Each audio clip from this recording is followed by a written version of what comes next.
ଅତୀତ ସ୍ଥାନ ନୁହେଁ, ବରଂ ଅତୀତ ହିଁ ସମ୍ପ୍ରସାରିତ ଓ ବର୍ତ୍ତମାନ ଓ ଭବିଷ୍ୟତ। ବିନା ଅତୀତରେ ବା ବିନା ଆରମ୍ଭରେ କିଛି ସମ୍ଭବ ହୁଏ ନାହିଁ। ଆମର ବିଦ୍ୟାଳୟରେ ଶିକ୍ଷା ଗ୍ରହଣ ହିଁ ଧାର୍ଯ୍ୟ କରିଥିଲା ଜୀବନର ଗତିପଥ। ଆଜି ଦୀର୍ଘ 35 ବର୍ଷ ପରେ ଆମେ ଯେତେବେଳେ ନିଜକୁ ଆବିଷ୍କାର କରିବା ପାଇଁ ବାହାରି ପଡ଼ିଲୁ, ମାନସ ପଟରେ ସେହି ସମୟର ଚିହ୍ନା ମୁହଁ ସବୁ ସ୍ପଷ୍ଟ ଭାବରେ ଦୃଶ୍ୟମାନ ହେଉଥିଲା। ପିଲାଦିନର ବନ୍ଧୁ, ଅନେକ ଘଟଣା, ସଫଳତା, ବିଫଳତା, ସ୍ୱପ୍ନ ଓ ବାସ୍ତବତା ଏ ସମସ୍ତ ପୁନଃ ପୁନଃ ଆମ୍ଭମାନଙ୍କୁ ଆନ୍ଦୋଳିତ କରୁଥିଲା। ଯାହା ସବୁ ଭୁଲି ହୁଏ ନା। ଏସବୁ ପିଲାଦିନ। ପିଲାଦିନକୁ କେହି କ'ଣ କେବେ ଭୁଲିପାରେ? ପୁରୁଣା ପ୍ରେସ୍ କଲୋନୀ ସ୍କୁଲ କ୍ଲବ ଘରେ ବନ୍ଧୁ ମିଳନର ଆଦ୍ୟ ପର୍ବ ଆରମ୍ଭ ହୋଇଯାଇଥିଲା। କ୍ରମେ କ୍ରମେ ଗୋଟିଏ ଗୋଟିଏ ସାଙ୍ଗ ଗଢ଼ିବାକୁ ଲାଗିଲାଠୁ ରଙ୍ଗୀନ ହେବାକୁ ଲାଗିଲା ପରିବେଶ। ଏମିତିକି ସେଦିନ ବି ଥାଏ ରବିବାର। ସମସ୍ତଙ୍କର ଉପସ୍ଥିତି ସ୍ୱରୂପ ଅନ୍ତରର କଥା ଆତ୍ମପ୍ରକାଶ କଲା। ପରିବର୍ତ୍ତନଶୀଳ ଦୁନିଆରେ ସବୁ କିଛି ପରିବର୍ତ୍ତନ ହୋଇଛି, କିନ୍ତୁ ପରିବର୍ତ୍ତନ ହୋଇନି ପିଲାଦିନର ସାଙ୍ଗମାନଙ୍କର ମନରେ ଥିବା ଆନ୍ତରିକତା, ଭଲ ପାଇବା। ମନେ ପଡ଼ିଯାଉଥିଲା ଦୀର୍ଘ ବର୍ଷର ବ୍ୟବଧାନ ପରେ 28/1/2024 ତାରିଖରେ 40ରୁ ଉର୍ଦ୍ଧ୍ୱ ସାଙ୍ଗ ପୁଣି ଏକାଠି ହେଲୁ। ଏତେ ବର୍ଷ ପରେ ଆଉ ପୁଅ ଝିଅଙ୍କର ମଧ୍ୟରେ ସେ ସ୍କୁଲ ଦିନର ବ୍ୟବଧାନ ନଥିଲା। କିଏ କାହାକୁ କ'ଣ କହି ଚିଡ଼ଉଥିଲେ, କାହା ଉପରେ କି ଧାରଣା ଥିଲା, ସବୁ ଗୁମର ଖୋଲିଲା। ପୁରୁଣା ସାଙ୍ଗମାନଙ୍କୁ ଫେରି ପାଇବାର ଥିଲା ଅସରନ୍ତି ଆନନ୍ଦ। ରକ୍ତ ମାଂସର ପିଣ୍ଡୁଳାରେ ଜୀବନ ପୁଣି ସଞ୍ଚରିତ ହୋଇଗଲା ଭଳି ବୋଧ ହେଉଥାଏ। ନାଚ ଗୀତରେ ଝୁମି ଉଠିଥିଲେ ଉଭୟେ ପୁଅ ଓ ଝିଅ ସାଙ୍ଗମାନେ।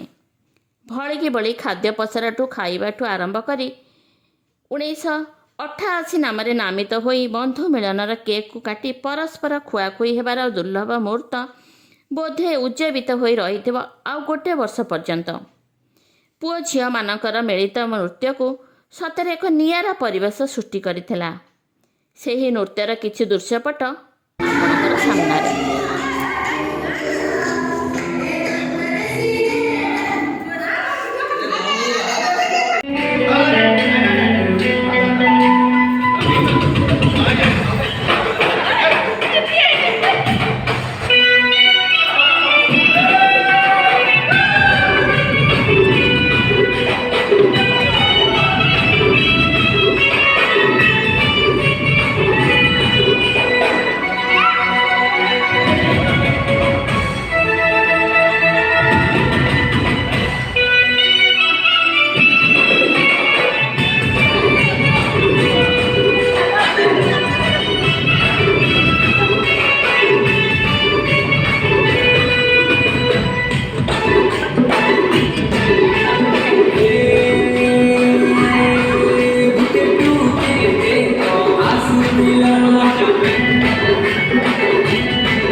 ডাকে আসিছে কেতে সপন কেড়ে জীবন জীবন গলার তন রে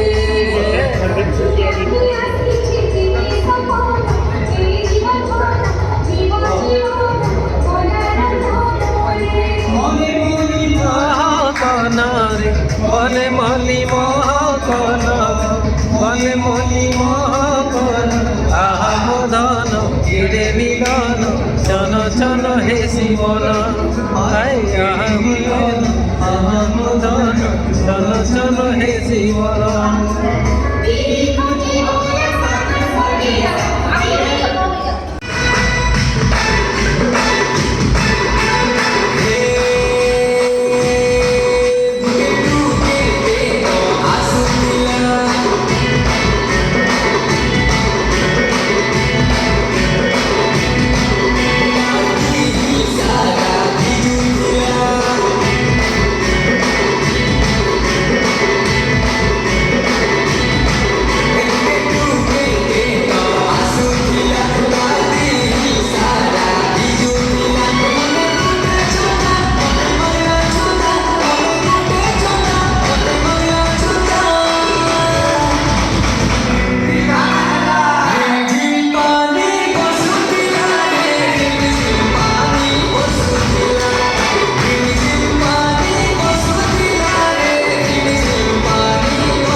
Brilliant.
ସ୍କୁଲ ଜୀବନର କିଛି ସ୍ମୃତି ଅନୁଭୂତିକୁ ଘାଣ୍ଟିବାକୁ ଯାଇ ଆରମ୍ଭ କରିଥିଲୁ ମ୍ୟୁଜିକ୍ ଚେୟାର। ଆଉ ସବୁଠାରୁ ମଜାର ବିଷୟ, ଏହି ମ୍ୟୁଜିକ୍ ଚେୟାରରେ ବିଜେତା ହୋଇଥିଲେ 3 ଜଣ ଝିଅ ସାଙ୍ଗ। ଆରତୀ, ବାସନ୍ତୀ, ନମିତାକୁ ପୁରସ୍କୃତ କରାଯାଇ ସମ୍ବର୍ଦ୍ଧନା ଦିଆଯାଇଥିଲା। ମନେ ମନେ ଉଦ୍ଭାସିତ ହେଉଥାଏ ସେହି ପୁରୁଣା ଦିନର କଥା। ପଢ଼ିଲା ବେଳେ ସମସ୍ତେ ରଚନା ଲେଖୁଥିଲୁ, ତୁମ ଜୀବନର ଲକ୍ଷ୍ୟ କ'ଣ? ଏବେ ଯଦି ସେପରି ରଚନା ଲେଖିବାକୁ ଦିଆଯାଆନ୍ତା, ତାହେଲେ ଆମେ ଲେଖନ୍ତୁ, ଆମ ପିଲାଦିନକୁ ଫେରିଯିବା ହେଉଛି ଆମର ଲକ୍ଷ୍ୟ। ଅସମ୍ଭବ କଥା ନା?